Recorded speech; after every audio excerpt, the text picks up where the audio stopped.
En manchette ce soir, rare éclipse solaire au Québec. On vous amène revivre le phénomène avec les élèves de Malartic. Destitution de la directrice générale de Trécesson près d'Amos. Et les Huskies passent en deuxième ronde des séries.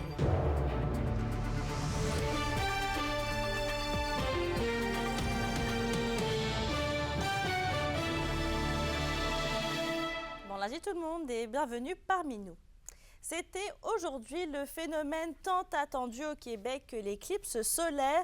Et pour l'occasion, Anthony Dallaire nous fait revivre l'expérience avec des élèves de l'école primaire des explorateurs de Malartic.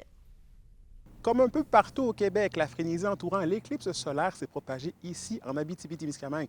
Et pour vivre l'événement, je me rends dans une classe de 6e année de l'école Les Explorateurs à Malartic. Qu'est-ce que tu as hâte de voir l'éclipse? Je trouve ça quand même une belle expérience de vie. Ça doit être assez spectaculaire. Faire vivre ce phénomène de manière sécuritaire à l'élève, voilà les mots d'ordre de Marie-Michel Servant, conseillère pédagogique en sciences et technologies. Les parents étaient contents de savoir que les élèves vont pouvoir le vivre à l'école, que ça allait être pédagogique aussi. On a rapidement préparé un info-éclipse, dans le fond, pour les enseignantes, enseignants de notre centre de service, pour s'assurer qu'il y a l'information nécessaire, des idées d'activités. Entourés d'élèves curieux, enjoués et excités, les enseignants rencontrés jugeaient plus qu'essentiel de faire vivre ce moment à leur classe. L'observation de l'éclipse partielle se fait au cas par cas dans les différentes écoles et classes du centre de service scolaire. C'est un contexte signifiant parce que c'est un apprentissage qu'on peut faire dans la vie de tous les jours, mais là, il va vraiment y avoir une éclipse, on va vraiment pouvoir l'observer. C'est important de les sensibiliser par rapport à la sécurité, mais aussi par rapport à la beauté de l'événement. Quand ils vont la vivre, ils vont savoir ce qui se passe. Ils vont ressentir les émotions qu'on peut sentir dans une éclipse en voyant la luminosité chuter petit à petit. Des apprentissages bien assimilés par les astrophysiciens en herbe. Au début, je savais pas que la Lune cachait le Soleil. Là, je viens juste d'apprendre qu'il y a plusieurs sections. Genre une section beaucoup noire, une section moins noire, puis une section totalement genre normale. Il y avait juste un truc que je savais pas, c'est qu'il y avait une partielle puis il y avait une totale. Au coup de 15h23, le moment tant attendu arrive. On baisse la tête, deux, on fait quoi? Super! Trois, on fait quoi? On regarde! Et c'est par groupe d'une dizaine d'élèves qu'ils vont pouvoir sortir à tour de rôle observer l'éclipse solaire. C'est sûr qu'on souhaite qu'ils s'en rappellent, qu'ils puissent en parler, l'expliquer, même après de l'avoir vécu. Je pense que ça le permet. Je pense juste à moi, je l'ai vécu tout petite. C'était pas total, mais je me rappelle encore d'avoir confectionné ma boîte à éclipse quand j'étais jeune. Un événement unique et inoubliable vécu par les élèves ici à l'École des Explorateurs, alors qu'on sait que la prochaine éclipse totale visible depuis le Québec n'arrivera qu'en 2106. Anthony Dallaire, RNC Nouvelles, Malartic.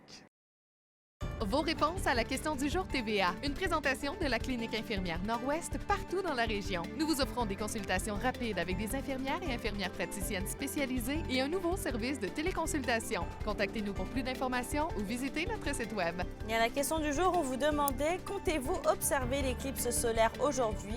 Vous avez répondu oui à 53%.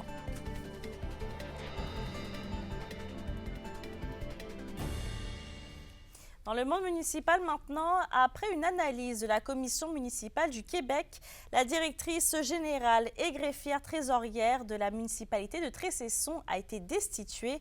Résumé de Kémilia Laliberté. C'est en raison de manquements graves et imputables que la directrice générale, Chantal Poliquin, a été destituée de ses fonctions à Trécesson. C'est ce qu'en a jugé la Commission municipale du Québec dans une résolution datée du 25 mars 2024. En janvier dernier, le Conseil municipal de Trécesson, avec le soutien de la Fédération québécoise des municipalités, avait rédigé un rapport d'analyse qui démontrait les agissements de la directrice générale. Les infractions commises n'ont toutefois pas été précisées dans la résolution que la Commission nous a fait parvenir. Et c'est un mois plus tard, en février, que Mme Poliquin a été informée du contenu du rapport et que la Commission l'a invitée à formuler par écrit ses arguments pour qu'elle puisse conserver son emploi. Ce à quoi elle a répondu par l'intermédiaire de son avocat qu'elle n'entendait pas répondre aux reproches formulés à son égard dans le rapport d'analyse. Et rappelons-le, la municipalité de Trécesson est toujours placée sous tutelle pour la gestion des ressources humaines, et ce, depuis le mois de mars de l'an dernier. Sans vouloir accorder d'entrevue, la municipalité nous a répondu que l'affichage du poste de directeur général devrait paraître à compter de la semaine prochaine. À ce jour, Guy Nollet assume toujours les nouvelles fonctions de directeur général par intérim depuis maintenant 1 an et devrait demeurer en poste jusqu'au mois de juin. Kémilia Laliberté pour RNC Nouvelles.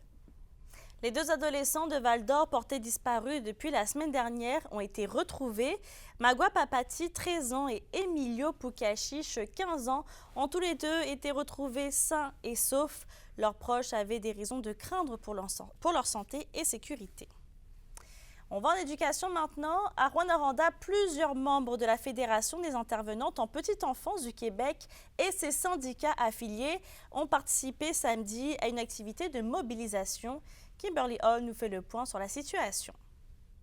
La FIPEC-CSQ, qui représente près d'une centaine d'intervenantes en petite enfance en Abitibi-Témiscamingue, tenait à souligner une année consécutive sans entente de travail. En plus d'avoir sur place la secrétaire trésorière de la Fédération, Anne-Marie Belrose, il y avait une soixantaine de personnes présentes pour démontrer leur mécontentement dans une ambiance festive. Le but était de rappeler la lenteur du processus de renouvellement. Notre mascotte, Marelle, était là pour animer les enfants de la tire d'érable, pour se sucrer le bec puis être dans le thème là, de ça s'étire. Des familles, des intervenantes sont venues se rassembler. Les gens arrivaient tranquillement, contents d'être là, fiers, afficher des couleurs de la négociation.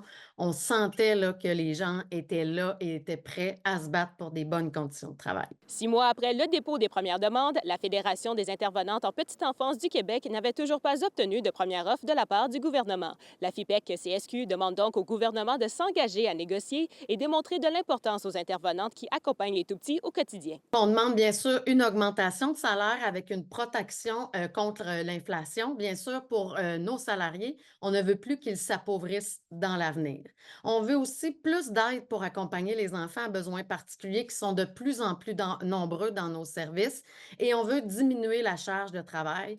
Malheureusement, des sondages démontrent qu'une éducatrice formée sur 2 qui quitte le cégep va quitter la profession dans les 2 premières années. L'organisation a aussi l'intention de faire d'autres activités de mobilisation durant le mois d'avril dans la région. Et si les demandes ne sont toujours pas répondues, une grève pourrait s'en suivre dans les prochains mois. Il y aura des actions à toutes les semaines, donc on va bouger dans les CPE pour avoir un dépôt du gouvernement et des dates de négociation.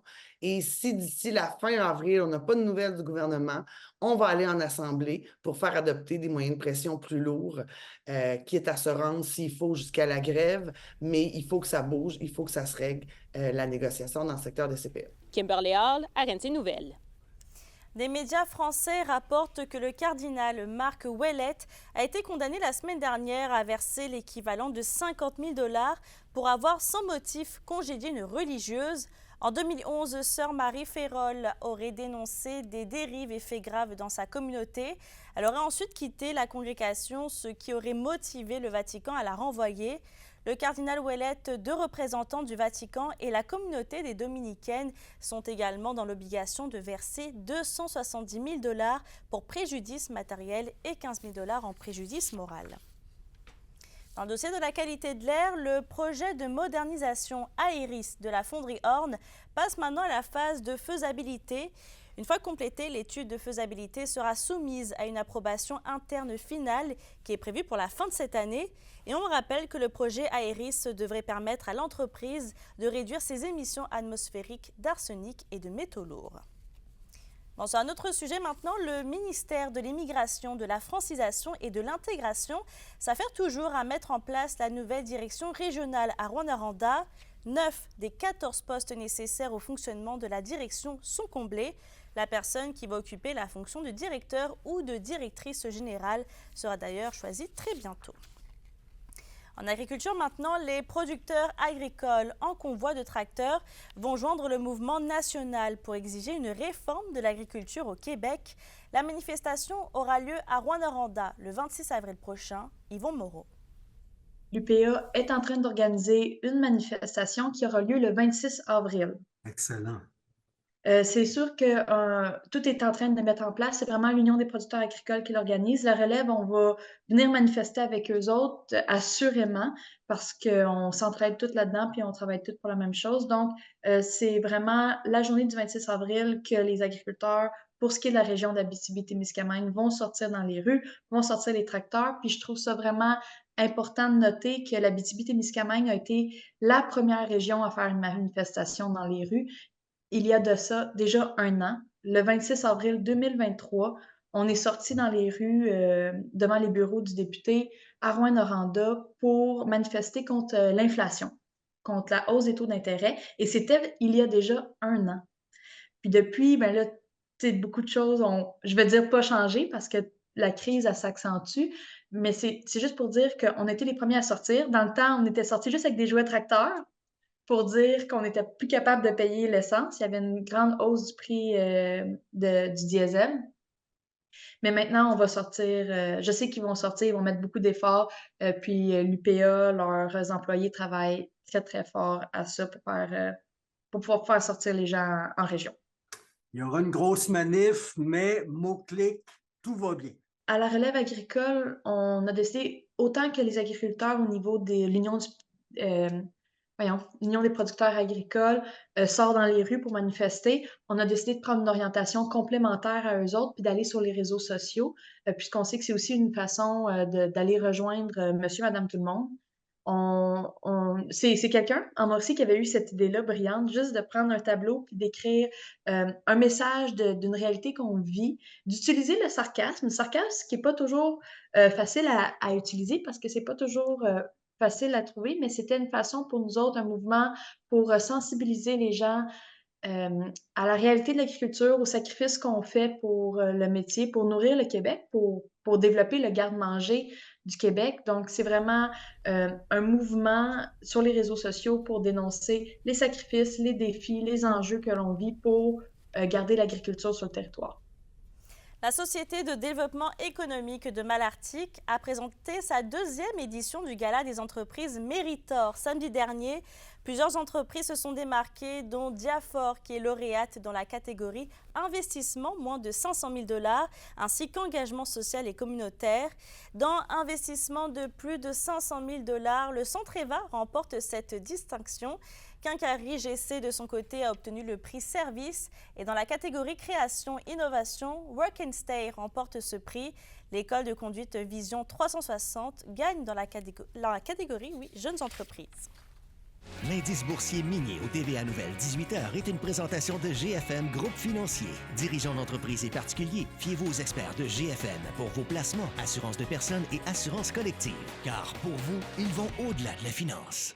Les SADC de l'Abitibi-Témiscamingue et du nord du Québec vous présentent la bonne nouvelle économique TVA. Un investissement de près de 30 000 $ a permis à Mme Christine de la Victoria d'offrir un nouveau service de restauration, la Cucina de Laila. Une continuité du service du traiteur événement Laila, originaire des Philippines et s'est allié des saveurs asiatiques aux plats occidentaux. Elle offre un service style cafétéria où les gens peuvent consommer sur place ou emporter. Située dans le centre commercial à Chibougamau, cette entreprise permet la création de 2 nouveaux emplois. Les SADC, partenaires de l'économie de la région.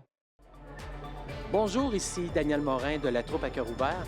Restez avec nous dans quelques instants, nous vous parlerons du lancement officiel de la production d'été de la Troupe à cœur ouvert. Merci.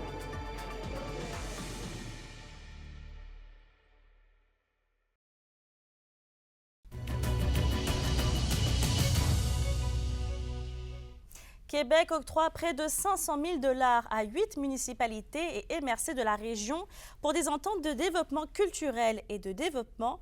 Il s'agit des villes de Rouyn-Noranda, Val-d'Or, Malartic et Sainte-Terre, ainsi que des MRC de la Vallée de l'Or, d'Abitibi-Ouest, de Témiscamingue et Abitibi. Toujours culturel, c'était vendredi dernier la première de Clou on Stage à l'auberge Arikana. La pièce de théâtre est présentée par la CIE de la 2e scène jusqu'au 11 mai prochain, tous les vendredis et samedis. Elle est adaptée du scénario de Jonathan Lynn par Sandy Rustin. La comédie dramatique invite les spectateurs à récolter les indices et à découvrir qui est le meurtrier. On parle d'un mélange de rire, de mystère et de rebondissement. La chronique culturelle vous est présentée par Bruno et Jasmin Leclerc, denturologistes. Des cliniques à la fine pointe de la technologie pour vous servir à La Sarre et à Amos. Et Stéphanie, la troupe à cœur ouvert renoue avec le Paradis du Nord pour sa production estivale à La Sarre. Oui, c'est ce matin à la SAR qu'on lançait la méga production d'été 2024 de la troupe à cœur ouvert. Mélissa, au total, ce sont 24 chanteurs, comédiens qui se partageront la scène. On s'attend à voir tout un spectacle avec différentes scènes et chansons qui seront présentées. On a des chorégraphies qui seront revues, bien sûr, tout en maintenant des costumes, des accessoires également, ainsi que des décors de l'époque. Les représentations se tiendront du 17 juillet au 3 août prochain, et ce, tous les mercredis, jeudis et vendredis. Les billets sont en vente pour les intéressés depuis ce midi. Je peux vous dire qu'on est très, très, très fébrile de vous recevoir en très grand nombre. On était très fébrile parce que c'est ça, c'est de faire revivre ce spectacle-là, mais différemment. Hein? Donc, dernier embarquement au paradis va bien sûr mêler du multimédia, de l'époque, des documents d'archives aussi qu'on va pouvoir voir à l'écran, mêlés avec des nouvelles chorégraphies que Geneviève a complètement revampées, qu'on a décidé de revamper. Alors, mis dans le contexte, ça va être un spectacle magnifique. Un seul mot, vous avez vécu le Paradis du Nord, vous avez manqué le Paradis du Nord. Alors, c'est le temps de se rebaigner dans cet univers des chansons de Daniel Trottier, de la musique de Jacques Marchand. C'est magnifique. Et s'il faut prendre le temps d'écouter les paroles de ces chansons-là, c'est vraiment une œuvre fantastique. On l'a appelé « Dernier embarquement au paradis ». Ça fait référence, évidemment, au Paradis du Nord, mais c'est une adaptation. On va entendre des chansons, on va revoir des images, on chante, on danse et on va s'amuser. On avait assez hâte de le dire, là. On était toutes fébriles parce que là, tout le monde nous demande toujours « Qu'est-ce que vous allez faire pour l'été prochain? » Puis là, on ne pouvait pas le dire, mais là, aujourd'hui, on peut le dire. C'est le dernier embarquement au paradis. C'est tellement beau, en plus. La musique que Jacques Marchand a écrite sur les paroles de Daniel Trottier, c'est magnifique. Puis même des fois, là, on les redécouvre parce que moi, je les ai faites, là, les 7 années du Paradis du Nord. Puis il y en a d'autres aussi qui sont là. Puis on est là qu'on rechante les chansons. Puis on dit, mon Dieu, mais c'est donc bien beau. C'est beau. C'est bien fait, c'est riche. Les paroles, en fait, vous allez voir, vous allez comprendre quand vous allez venir. Puis quand on se donne la peine de vraiment tout écouter, là, on embarque. C'est le cas de le dire. C'est un embarquement pour le paradis. Les Astrales Gaillards du Cégep de l'Abitibi-Témiscamingue se sont démarqués la fin de semaine dernière au championnat provincial de Rimouski. On vous dévoile le nombre de médailles qu'ils ont remportées après la pause.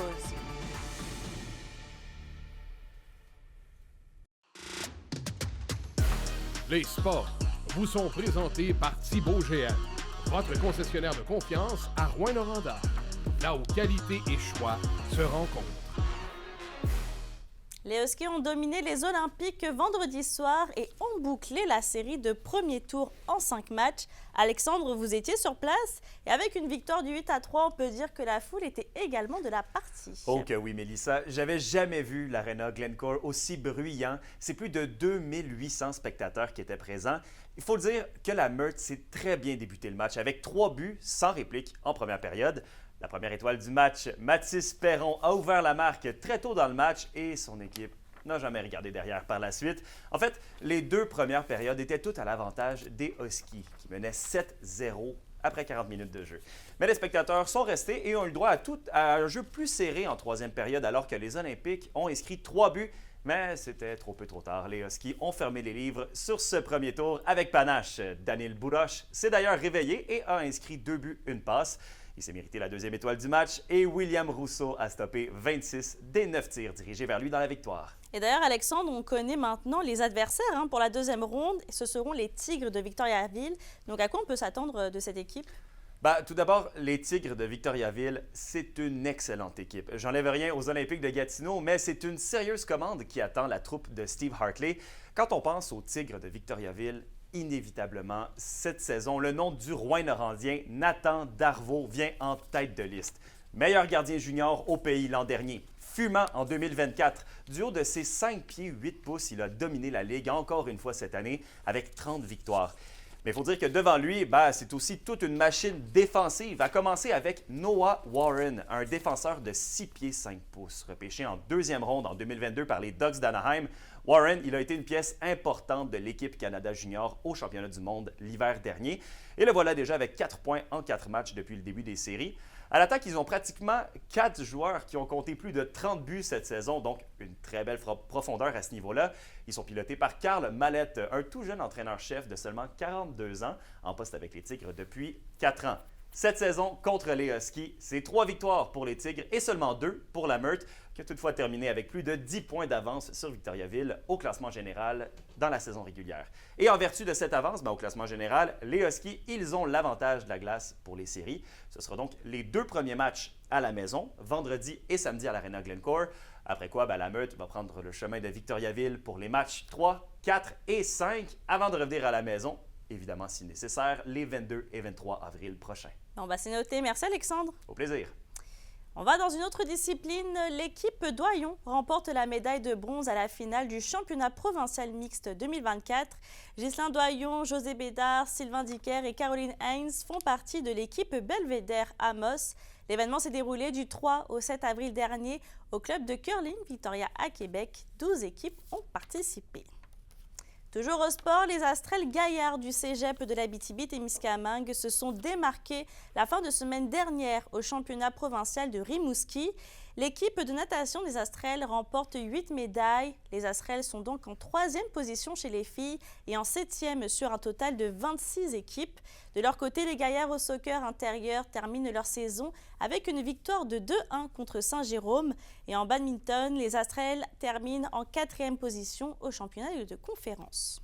La météo, une présentation de Nicole Auto de la Sarre, la capitale du pick-up. Vous y trouverez toujours le meilleur choix, toujours le meilleur prix. Et à la météo Stéphanie, on a eu le droit à une belle journée pour voir l'éclipse solaire, mais est-ce que le beau temps va rester parmi nous? Oui, Mélissa, c'était magnifique, c'était fantastique. On va avoir le droit à des belles journées. Au-dessus du 10 degrés pour toute la semaine et ce, malgré la pluie. Pour ce soir et cette nuit, on a quand même des ennuagements pour l'Abitibi avec un minimum de moins 1 degré. Ça se dégage au Témiscamingue avec un minimum de 0.